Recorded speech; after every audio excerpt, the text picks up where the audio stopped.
പിണറായിസത്തിനെതിരെ പോരാട്ടത്തിനിറങ്ങിയ PV. Anwar മത്സരിക്കുക ബേപ്പൂരിൽ മന്ത്രി മുഹമ്മദ് റിയാസിനെതിരെ എന്നൊരു വിവരം പുറത്തുവരുന്നു. അൻവറിന് UDF നൽകുക ഉറച്ച CPM സീറ്റുകൾ മാത്രമാകും. എന്തായാലും പോരാടി ശക്തി തെളിയിക്കേണ്ടി വരും അൻവർ എന്ന് ഉറപ്പാണ്.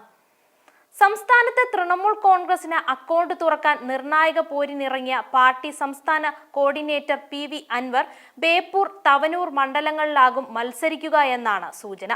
മുഖ്യമന്ത്രി പിണറായി വിജയന്റെ മരുമകൻ കൂടിയായ മന്ത്രി മുഹമ്മദ് റിയാസിന്റെ മണ്ഡലമായ ബേപ്പൂരാണ് അൻവറിന്റെ പ്രഥമ പരിഗണന.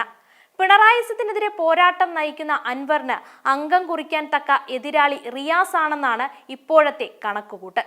അൻവർ UDFിൽ എത്തിയാലും മുന്നണിയുടെ സിറ്റിംഗ് സീറ്റുകൾ ഒന്നും എന്തായാലും അൻവറിന് നൽകില്ല എന്ന ഉറപ്പാണ്. CPMന്റെ സിറ്റിംഗ് സീറ്റുകൾ പിടിച്ചെടുക്കുക എന്ന ദൗത്യമാകും അൻവറിന് നൽകുക. അതിൽ പ്രധാനം ബേപ്പൂരും മുൻ മന്ത്രി KT ജലീൽ മത്സരിക്കുന്ന തവനൂരുമാണ്. എന്നാൽ ജലീൽ ഇനി മത്സരിക്കാനില്ലെന്ന് പ്രഖ്യാപിച്ച സാഹചര്യത്തിൽ അൻവർ മത്സരിക്കാൻ സാധ്യത ബേപ്പൂരിൽ തന്നെ ആയിരിക്കും. എന്തായാലും നിലമ്പൂരിൽ ഇനി ഉപതെരഞ്ഞെടുപ്പിലും പൊതുതെരഞ്ഞെടുപ്പിലും അൻവർ സ്ഥാനാർത്ഥിയാകില്ല. ആ സീറ്റ് കോൺഗ്രസ് ഏറ്റെടുക്കും. ഇവിടെ അൻവറിന് നിർണായക സ്വാധീനമാണുള്ളത്. ആ സ്വാധീനം കൂടി ഉറപ്പിക്കാൻ തക്ക സ്ഥാനാർത്ഥിയാക്കും കോൺഗ്രസ് നിലമ്പൂരിൽ പരീക്ഷിക്കുക. അൻവറിനൊപ്പം CPMൽ നിന്ന് ചില വമ്പൻ സ്രാവുകൾ കൂടി പുറത്തു ചാടാൻ സാധ്യതയുണ്ടെന്നാണ് വിവരം.